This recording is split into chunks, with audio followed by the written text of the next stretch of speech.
Hello and welcome back to another episode of Red Tinted Glasses here live on the YouTube channel and live wherever you're listening, I'm sure on catch up as well. The season is drawing ever closer, some probably more glad of that than others.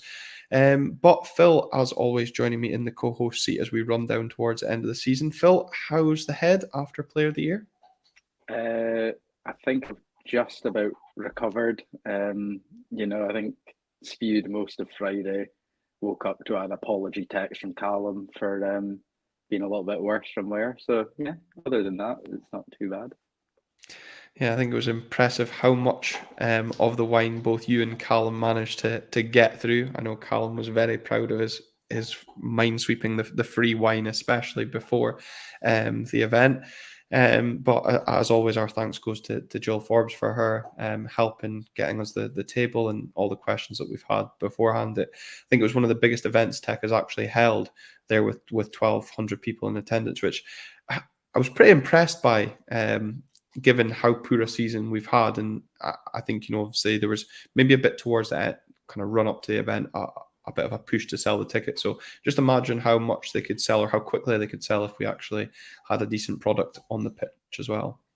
Yeah, no, definitely. Like you say, it was a really good night, and it was really good to see a lot of people that spoken to away games over the season or on Twitter and whatnot. I think it was quite good to see everybody sort of coming together for what's a good cause at the end of the day. Yeah, and of course, well done to all those that won the awards on the night, including Jack McKenzie, who I think self proclaimed the oldest winner of the Young Player of the Year. I think very embarrassed by that, and fair play to Dante Polvara for pulling off trainers with a suit as well. Very dapper, outdoing your good looks there, Phil, as well. And I was about to say you didn't offer to sit on my lap, so maybe I should go with the trainers. Yeah, no, I feel like I need to put context into that.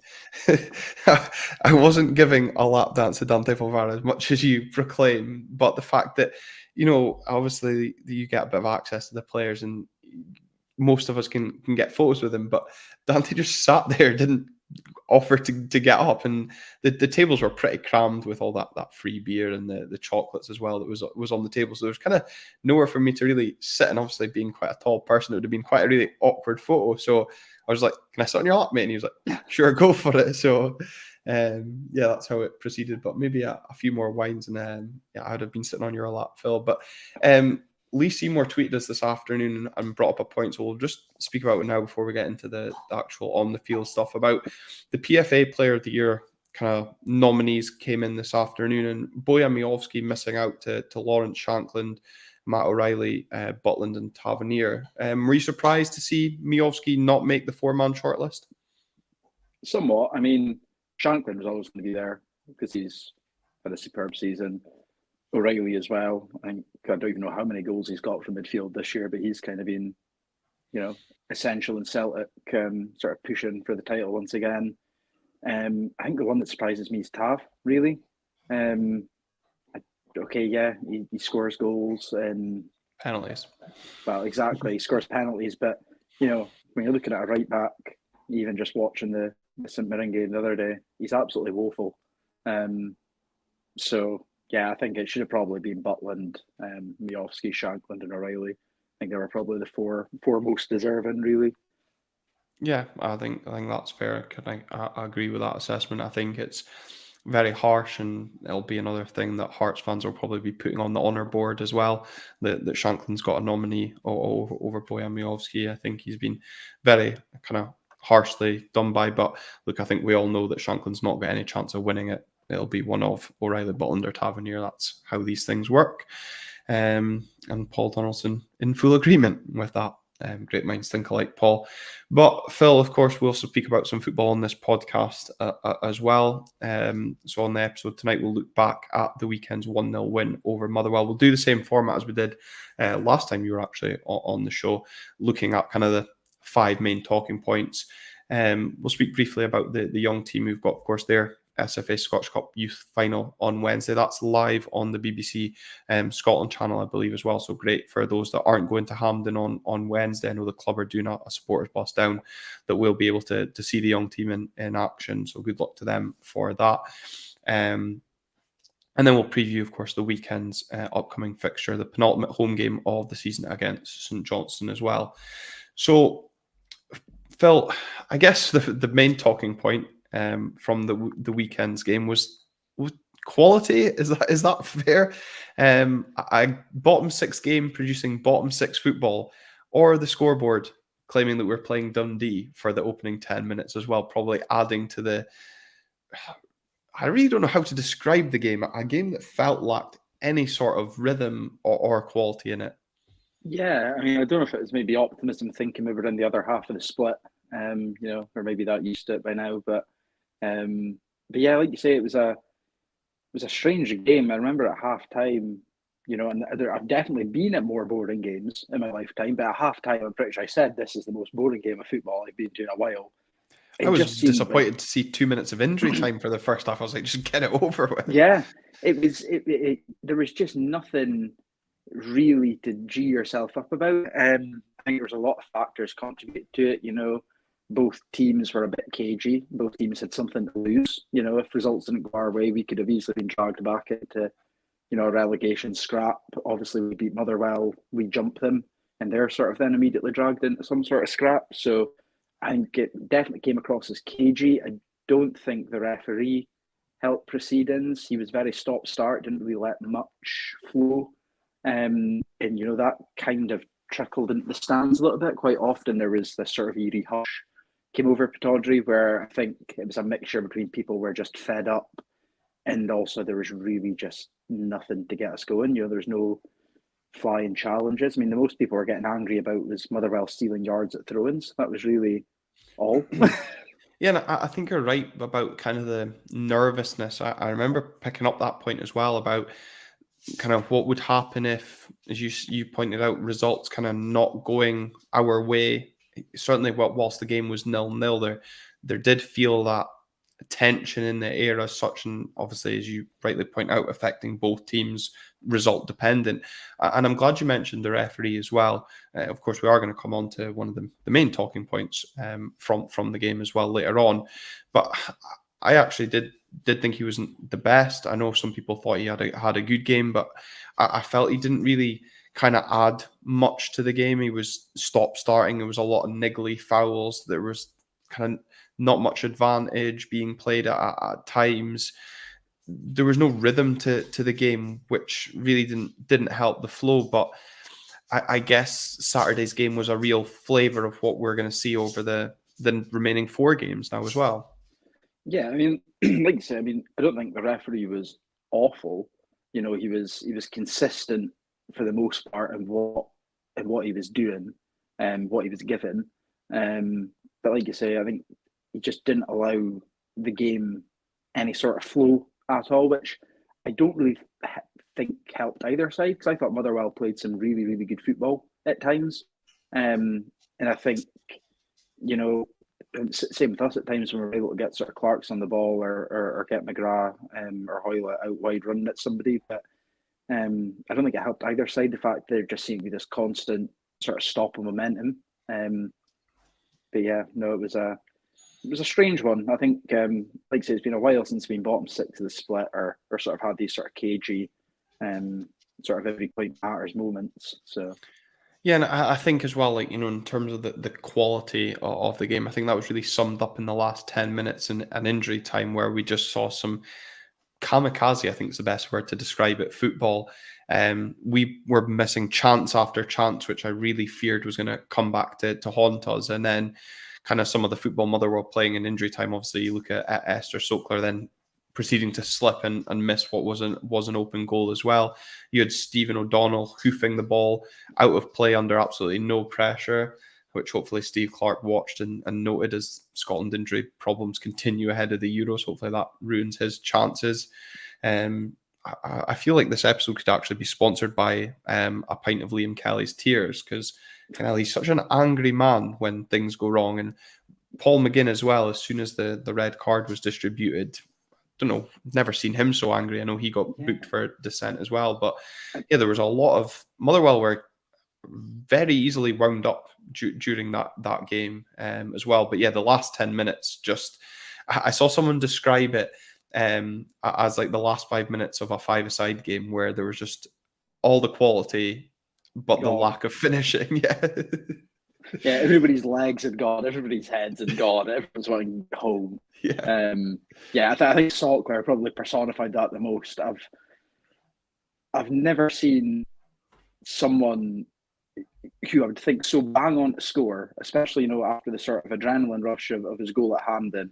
The two efforts he had in that last 10 minutes. I thought, oh, here's him staking his claim for the next jersey if Miowski's off in the summer, and we just the most feeble thing I've ever seen, and just trips over his feet and through on goal. That was the one I was like, oh, what's he done? Why has he done that then? But yeah, it was a bit of a lackluster game, but I'll take the 3 points. That'll do. Look, and I guess given as you say, the kind of consequences of winning or losing and depending on results elsewhere, the 3 points at the end of the day is all that matters, and the performance can be discussed by folk like us, and gives us things to discuss. There's been a couple of individual kind of errors is the wrong word I want to use, individual performances that I feel deserve talking points as well. So they make up points 2 and 3 from the match. So the first player I want to pick on, I'll put that in inverted commas for those listening, is Nicky Devlin, a player who's played a lot of minutes for the club this season, and a player who's probably showing at this stage of the season is not used to the amount of minutes he's got this season. Do you think, based on what we've seen from Jack Milne, that over the course of the next 4 games, you'd be kind of happy to phase Jack Milne into that right back position ahead of Nicky Devlin? Because there was a couple of times on Saturday where one incident in particular, I'm sure it was at 0-0, where Nicky Devlin just doesn't go for the ball in the air, and Angus MacDonald then gets caught with the Motherwell player charging through, and thankfully ends up going out for a corner. But I remember just seeing Nicky Devlin being like, well, not my problem, and Angus MacDonald absolutely raging that he doesn't kind of go for something that we would be berating Stefan Gartman for doing and not attacking the ball in the air. Yeah, no, I think he's not been. I say Livy was expected to do a lot, but I don't think he's really used to the amount of minutes he's got this season, including Europe, but also being asked to do a lot, on both ends of the field. We've played very narrow for a lot of the season. He's effectively, popped up in the positions where a winger would be popping up. And defensively, we've had such a leaky defence that, he's often tearing back to try and cut something out because, like you say, Gartman's not gone for a header or, someone's broken by.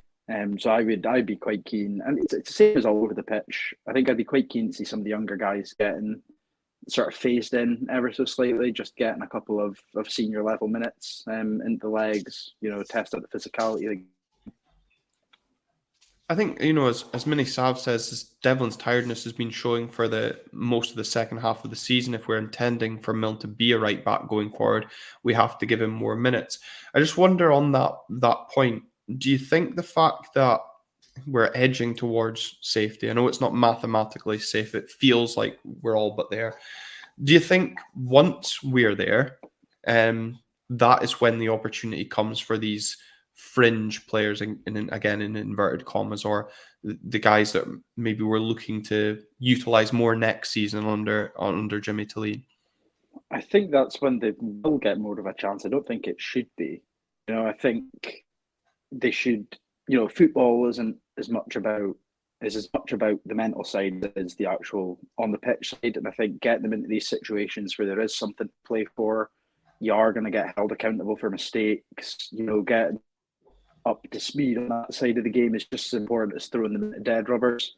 Where both teams are just going to pass the ball around the back. Nobody wants to get injured or blah blah blah. So, I think once they're mathematically safe, we'll put more in. But I would like to see them sort of start getting more of a run in just now.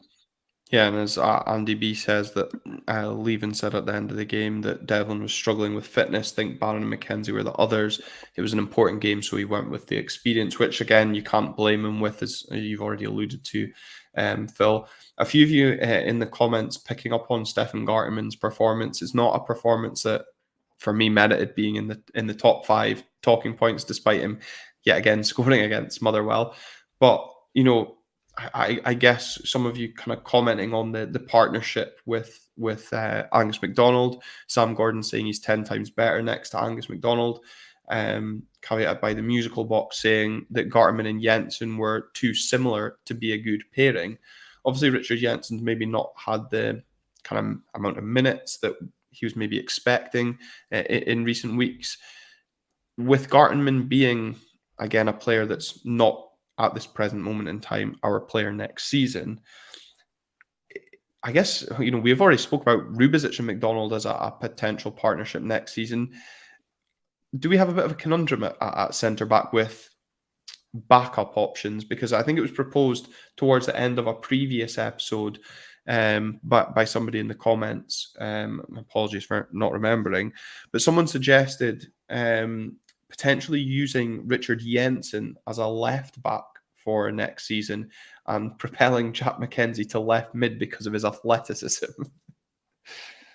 I don't know if I'd go as far as that in terms of McKenzie, but I'm not opposed to Jensen as a left back if you're wanting somebody a bit more defensive, and not getting as far up the pitch as McKenzie might.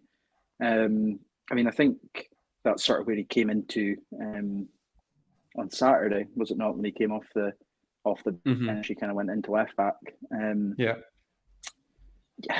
I suppose it does propose a little bit of a conundrum. I think Vitamin T, he's quite often posting about the cat and the dog, like the center or whatever, runs like a sort of more Angus MacDonald head out, get things away, and the other one's more of a sort of sweeper, sweeps things up, plays the ball out, comfortable ball at his feet. And I think that's why him and Garton work better.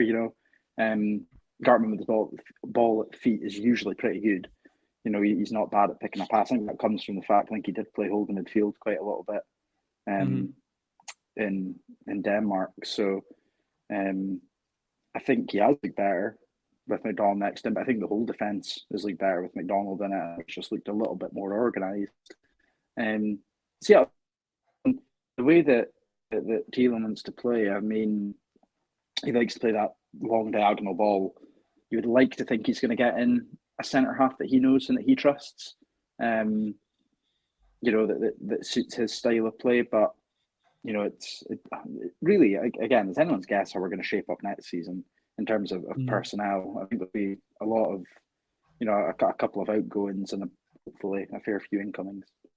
Yeah, definitely looking forward to the episodes over the summer in regards to incomings. That's certainly something to stay tuned for between now and the end of, I was going to say between now and the end of the season. I would say between the end of the season and the start of next season. In terms of the third point and the next player that we're going to look at, Junior Hoilett is a player who's probably been the best thing about Neil Warnock arriving at the club. And I think I told him that on Thursday night, much to his amusement. But honestly, he's the most laid-back man. I'm surprised he's not horizontal. Nothing seems to faze him. But again, showing his importance and the quality he possesses by providing the assist for Stefan Garterman's goal at the weekend. I know there's been an article in the local papers about, won't he be here next season, or whether he's open to remaining here next season. If the deal suits both himself and the club in terms of, I'm really more thinking around wages, would you be for Junior signing on for another year? And obviously his family are down south. His son's just recently joined the Reading Academy as well. But listening to his Q&A did on Red TV speaks about just doing the things for his family and providing memories for his family. He'll probably, those that have tuned into the kind of getting to know you episode we did with Josh from One Soccer when Junior signed, it could be obviously a good fit for Junior in terms of coming up to the World Cup in 2026 as well. Would you be happy to see Junior stay again next season? Yeah, I think so. I think, like you say, it comes down to the financials. I think that's the big sticking point. I can only speculate how much money you might be on, but I think if it does work, I think it's a good deal for both parties. Like you say, maybe not consistent first team football, but he gets to play at a good level for the Canadian international squad, I would say.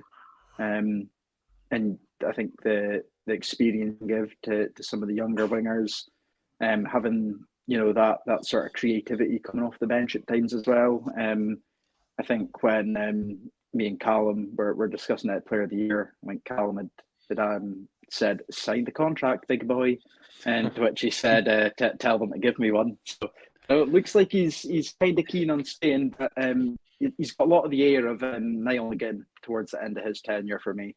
The legs are just absolutely not there, but you can drop the ball on a 5 pence, and I think sometimes you need that delivery. This season has been absolutely shambolic. So no, not opposed to him staying at all. Just have that sort of creativity off the bench. Sure.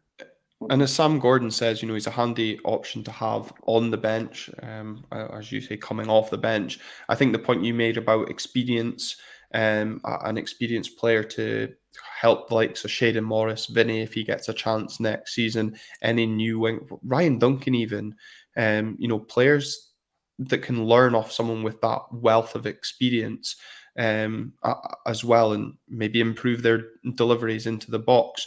As Kaiser says as well, though, he's a player that's good if you've got plenty of possession, no use if he's to track back and defend, which Luke, I think we all know, given his age and his legs, you obviously compare him to Niall McGinn at that stage, his legs aren't there, but the quality that we've seen in the delivery from him this season probably more than makes up for it. But again, it means you have to play him in certain games. If you're starting him anyway, because those high intensity games he's probably not going to suit. But I think, if the deal can be right in terms of wages and obviously suit both parties, I definitely wouldn't be opposed to seeing him next season. Scott M saying that Jimmy likes a high press, so would he fit in next season? Again, this is probably, would Junior Hoilett rather stay at a team where he's a bit part player? I think, probably being realistic, he's not going to come here and start every game. Again, age and legs and that, but that bit of quality, if we need to change the game, change the tactics, strength and depth is something that was spoken about a lot at the start of this season that this squad was going to have, and it's not something that we currently possess. And I think Junior Hoilett does cover both that in terms of strength and depth compared to what we've currently got in that sense.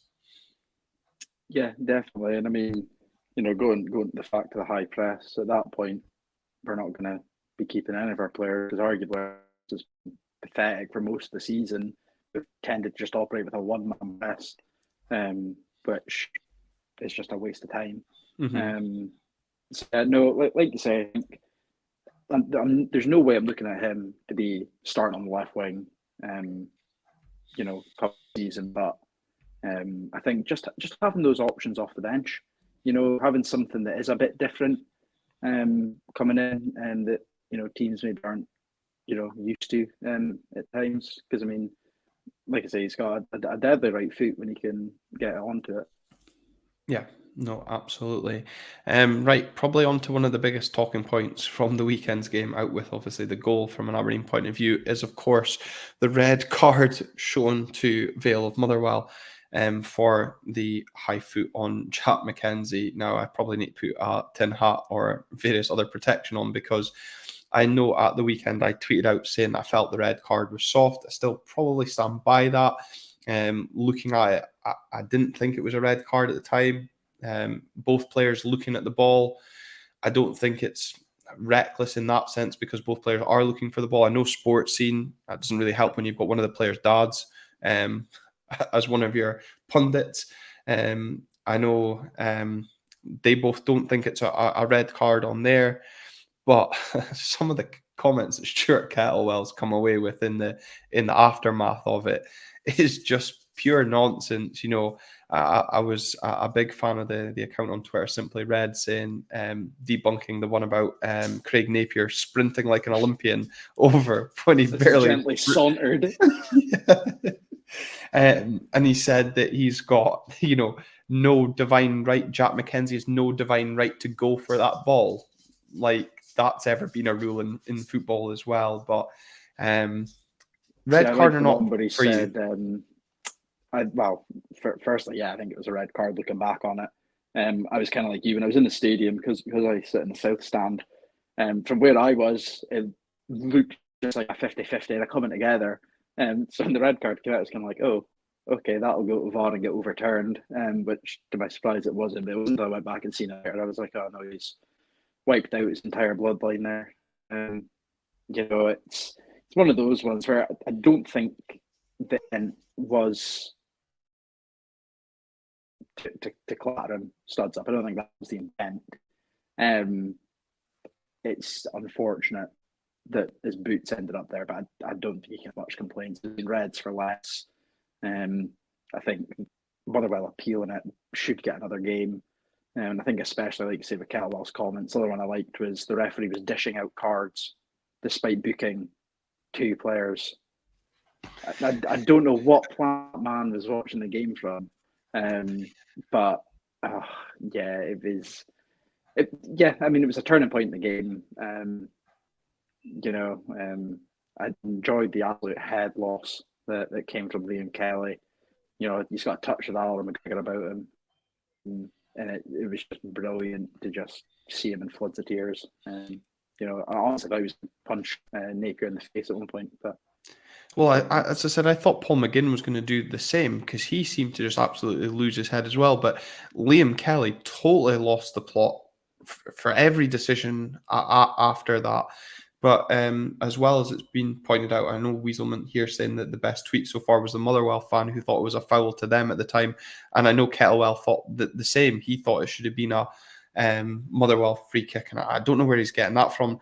I thought, I'm not arguing that it should have been a free kick to us. I thought it was.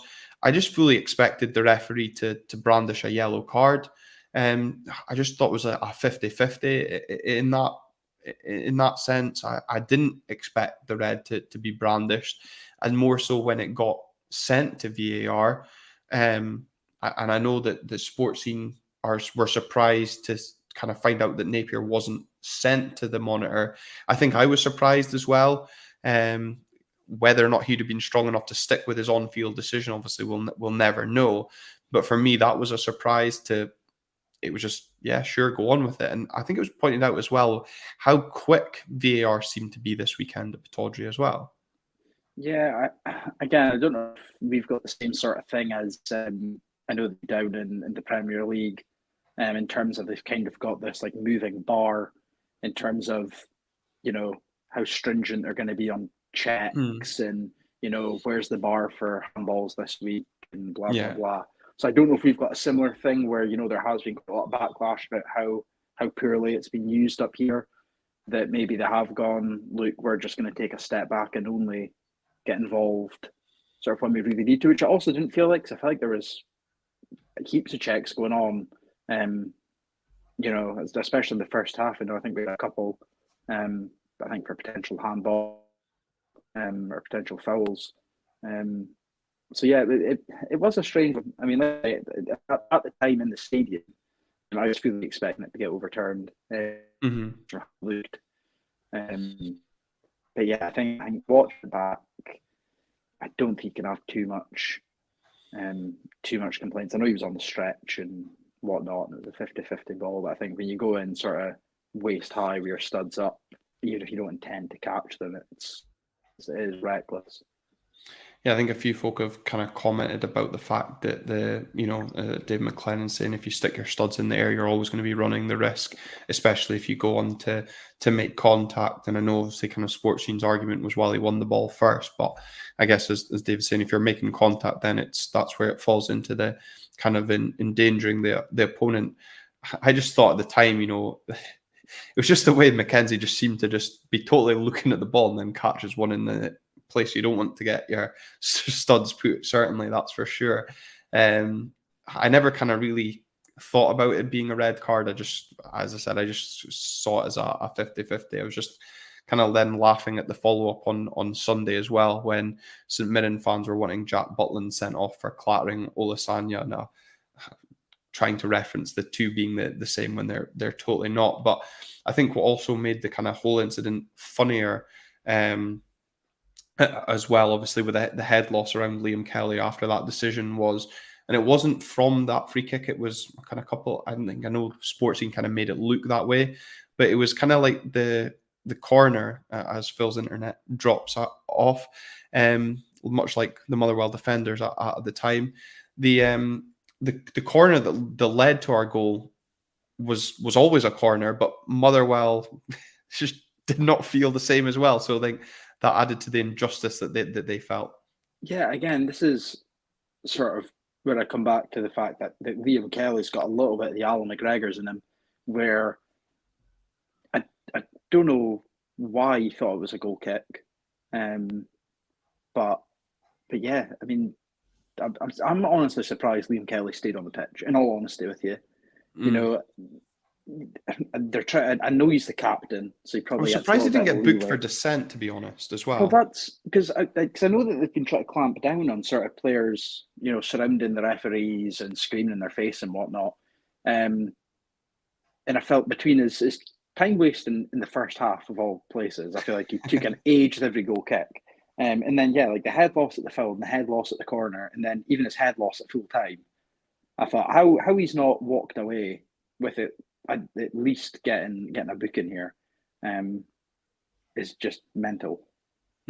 Yeah, I'm just glad that obviously they got the decision right in terms of awarding the corner, and that one managed to find the inside of the post and into the back of the net after Angus MacDonald being denied moments earlier by a brilliant block from Lennon Miller on the line. That was certainly finding the back of the net as well. So it felt like justice had been done for us in terms of the result overall. But yeah, some really kind of strange fallouts in it, as you say. Obviously Motherwell going on to now appeal that red card given to Vale. I just wonder if we'll see the term frivolous being used in an additional game ban if the appeal is unsuccessful. So it'll be interesting onlookers, I'm sure, from both sides of the fan bases through the course of this week.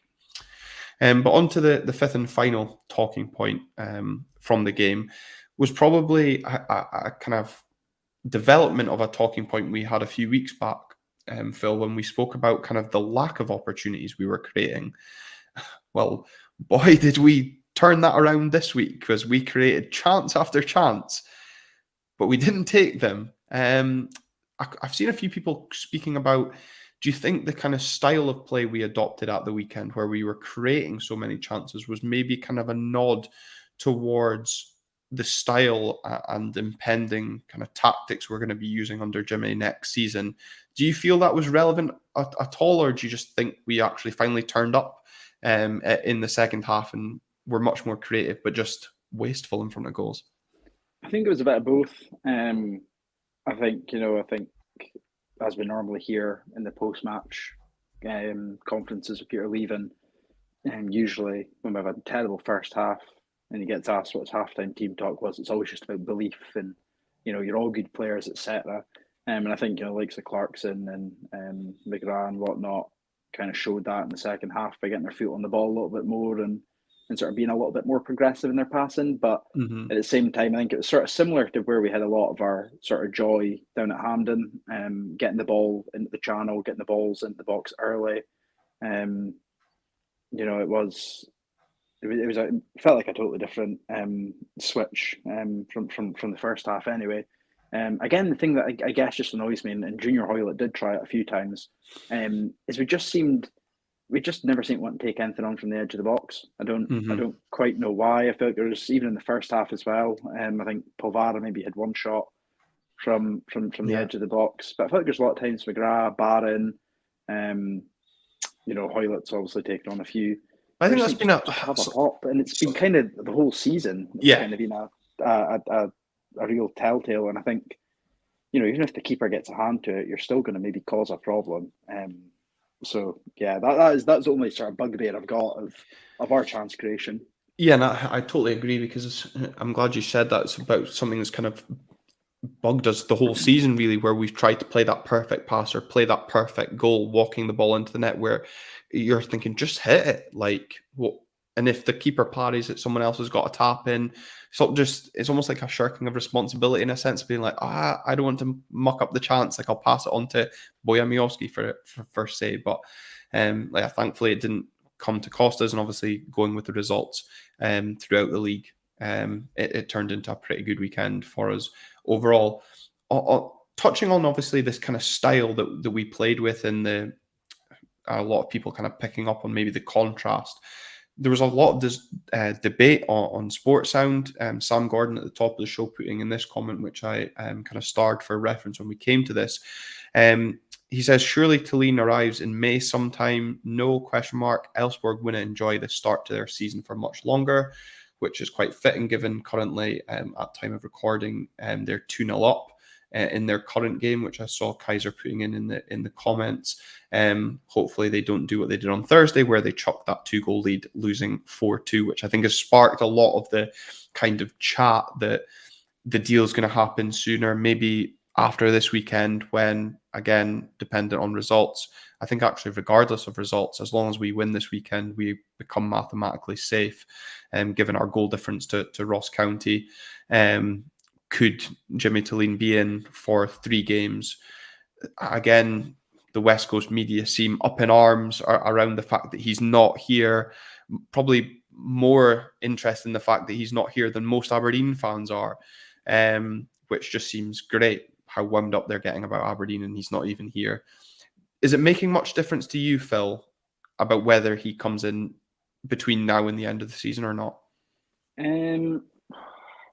It's tough to say. Obviously, you want him to have as much games to assess the squad as possible. You want him to have as much time around the players as possible. But at the same time, it's kind of just having that continuity to see out the season with Peter leaving. There's no point implementing new ideas just now. There's only so much he's going to be able to do, and Jimmy's going to be able to do with the squad before the summer break anyway. And all the players go off on their various holidays, back to see family and whatnot. So, and just the general seethe that roasters like Michael Stewart and Chris Boyd are having from not being here, I'm quite happy that he's not here, because neither of them care whether Aberdeen do good. Neither of them want us to do good. I don't know why they're all of a sudden proclaiming that Jimmy Thielen coming in to coach us for St Johnstone is going to make us an infinitely better team, when in the grand scheme it's probably not. And either way, it also takes 2 to tango. If he doesn't want to come now, or if Elfsborg don't want to release him from his contract now, there's not really much we can do. And also, if we don't want to stump up the compensation because we'd rather use it on a summer signing, then I'm quite happy to wait out until June. At the end of the day, Peter leaving has more than steadied the ship that was wrecked by Neil Warnock, much to our disappointment. I know people will be quick to say, Phil, but you can't argue with the job that Peter's done, and you might as well just let him see that out between now and the end of the season. I'm sure he'll be in regular contact with Jimmy, and I'm sure, I know, people will have their doubts on whether Jimmy's having much say or how much say he's currently having on team selection, formation, yada yada yada. But look, it'll be what it'll be, and right now, as long as we're safe and we see out the rest of the remaining 4 games, then we'll look forward to seeing what he can bring in the dugout come next season. Yeah, and I think that's the thing as well. If Peter, and I'm likely to think that he is staying. He's linked with the Barnsley job, obviously. If he is staying, I think having him around the squad now, giving him that experience of sort of stepping up and having that level of accountability will only make an even bigger asset as part of the wider coaching staff next season. And then, like I say, he's earned it. Having spoke to him very embarrassingly outside the toilets at P&J, basically confessing my love for the man. He's a genuinely nice bloke. I can see why the players want to play for them, and I can see why he's gotten a tune out of them. So no, I'm happy for Peter to stay for the remainder of the split. Yeah, Michael Taylor saying Tulane will be very close to what's going on. You can bet your bottom dollar and we'll be already planning. He's happy for him coming in on the 1st of June. I was trying to get a tune out of Connor Bannon and what his contract situation was, but he remained tight-lipped. The only thing I said that Yeah. his phone better be on loud because at this rate, you will be seeing him getting called up to the Euros if the injuries keep mounting up. But we'll see if there is any kind of late call-ups. Probably he'd be the only player up for consideration, obviously being the 21's captain. Yes. Before we move on to the weekend and the upcoming Youth Cup final for the young team, just want to touch on the article that came out ahead of the weekend's game against Motherwell, where Kel Roos said he was open to discussions with Jimmy Tulane. I think someone put in the comments earlier saying, hopefully Jimmy's not up for this discussion. Um, I was about to say I'm open to a date with Margot Robbie, I think, but I don't think I'm probably going to get a call back. I know, I think I've my DM still unread as well, Phil, but I guess that based on your answer there, would you be happy to see Kel still be here next season as number one? If he could find the form of last season, yeah, I'm not confident he will. And in all honesty, I don't think his head's been in it for the majority of this season. It could be for a plethora of reasons, but he's just not looked the same keeper. It's Mm-hmm. unfortunate we've not really got anyone in the ranks that I would say we could sort of call upon to sort of step into that role. And then, I can't say I've had a look at sort of keepers that are maybe out there would be sort of available to us. Um, but no, I just think with the way, especially the way that Thielen's wanting to play, I think we could probably do with a keeper that's a little bit quicker, a little bit better distribution, and a little bit more commanding of his area for next season. I would say, and they're out Oh, there. They are out there. It's the modern way of playing goalkeeper these days. There's plenty out there. yeah, no, I definitely agree on that, and then we'll be interested to see what comes of that. Sam Gordon also saying, don't forget the women's team in action at Pataudry tomorrow, £6 to see them against Montrose and a 7:30 kickoff as well. And George Ironside saying, big shout out, of course, to the under-18s for their cup final on Wednesday night against Rangers. Still also going for the league as well, so it'd be pretty impressive for them to get the cup double. I know the likes of Alfie Balovic, Finlay Marshall, Adam Emsley, Dylan Logan, all the players that have been out on loan will be back and involved for this cup final. Hopefully they do a better job of some of the previous rounds where they don't play pretty much 90 minutes with 10 men as well. I was listening to one of the interviews on Red TV this afternoon with one of the young centre backs, Timmy, and I'm probably going to butcher his surname, but he's 6'4". So those of you that have watched the Red TV interview know exactly who I'm speaking about. Such a brilliant interview actually by Mal, and Jim Fraser's involved in it as well, kind of speaking about kind of how he didn't first of all kind of get his chance, and Timmy speaking about being 16 years old and walking out at Hampden for a cup final. Some senior pros don't even get the chance to ever grace the Hampden turf. Obviously, this isn't the first time the young team have got to a Scottish Cup final. Unfortunately, the last time they did, obviously COVID hit and the final never got played. So I know there's fans that listen to this show, maybe watching tonight as well, that are heading down to Hampden. If you're not, as I said earlier in the episode, that the game is live on BBC Scotland. And it would be great, Phil, to see the young team win that trophy and get them to Pataudry at the weekend to parade it as well. Yeah, no, absolutely. I think that's one thing I think we do really well, and I think especially having the sort of the facilities out at Cormac Park these days. The production we're getting out of our sort of our youth academies is superb. There's a lot of players in there that hopefully we can give them sort of minutes as they get older, get them tied down to contracts. There's a lot of players in that cohort just now that look like they'll be real assets to us, and hopefully play for us for a long time or make us a bucket load of money if they're going down the Calvin Ramsey route. So, Mm-hmm. and again, it'd be nice to for them as well. Like the young centre half said, a lot of senior pros don't get a chance to lift a cup at Hampden. So for them to do it would just do worlds of wonders for the belief in themselves as well. Yeah, exactly. And obviously playing Rangers as well in the final, it would be an even better one to win, I'm sure, for those, as a lot of that squad is made up of Aberdeen born and bred players, so they know how much it means to not only play for the club, but I'm sure how much it would mean to win a cup final against Rangers. So all the best to the young team. I'll definitely be watching. Rory will definitely be buzzing that Aberdeen are on TV, because he continuously says, we don't like the blue team, do we, Dad? So to be able to let him watch an Aberdeen Rangers game of that standard, will be good to get him properly into that's levels of hatred that will be coming in years to come as well. So No 1919 this time though. no, definitely not. I'm sure he'll still be involved nonetheless, and good to get the young team as well that exposure on free to view TV as well. So good luck to them.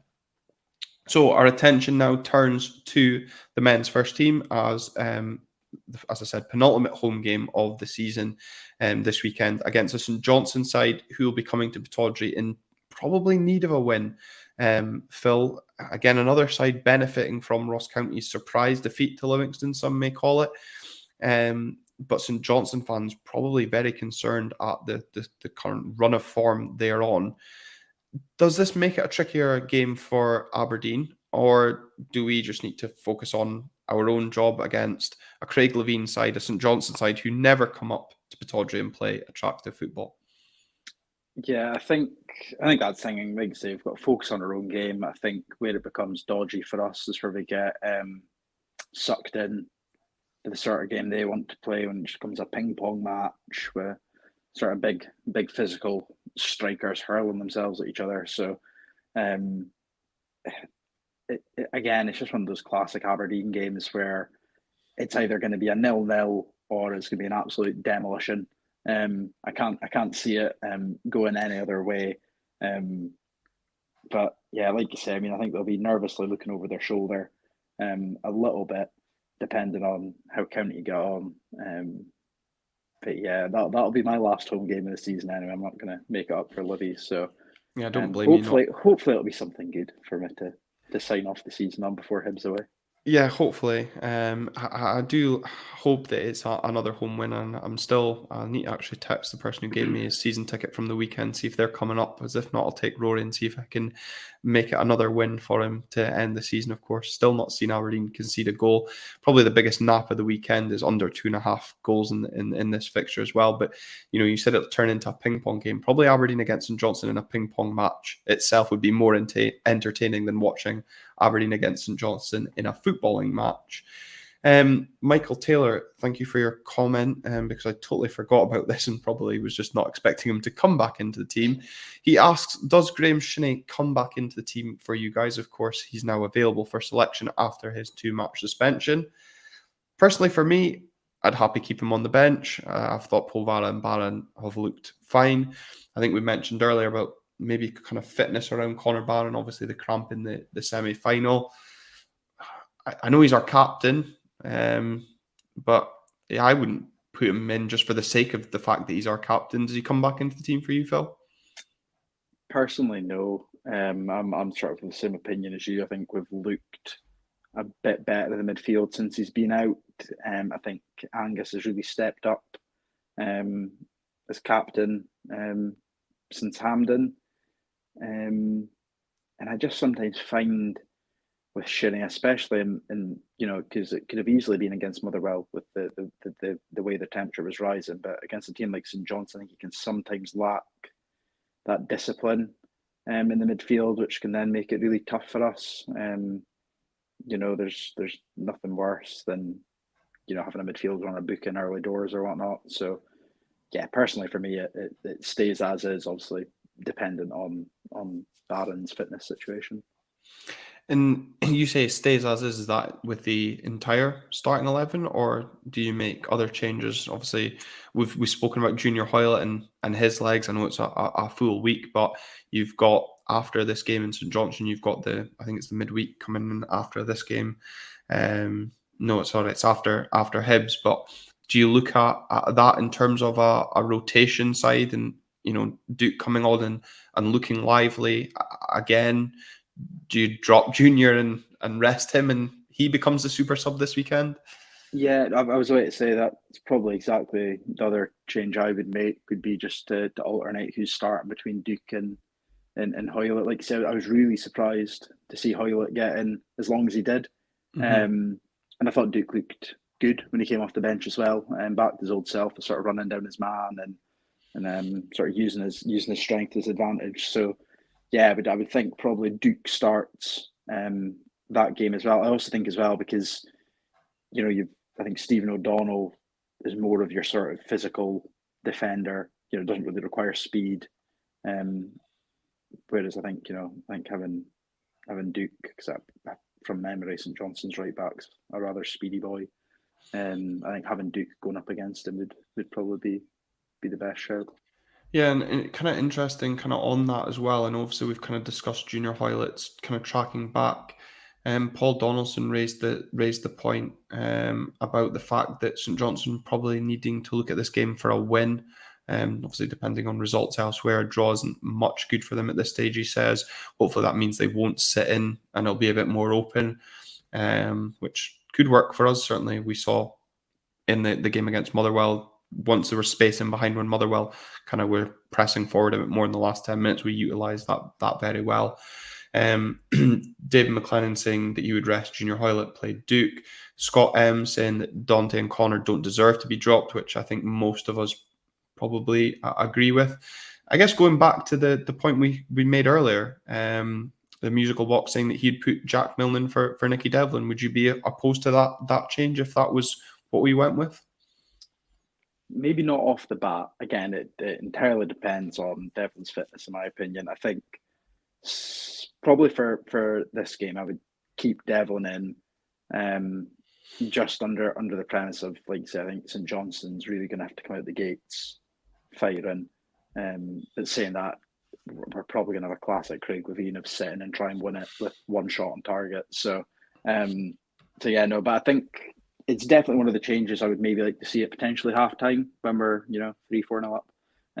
Being optimistic here, but no, I think it's one of those changes I'd like to see maybe early doors in the game. I found we left a lot of our changes quite quite late against Motherwell. So I'd like to maybe see us a bit early doors, getting the likes of Jack Milne on and maybe swapping one of the wingers just to keep it fresh. Get Sockler on a bit earlier as well, potentially. So yeah, we keep Devlin in from the start, in my opinion.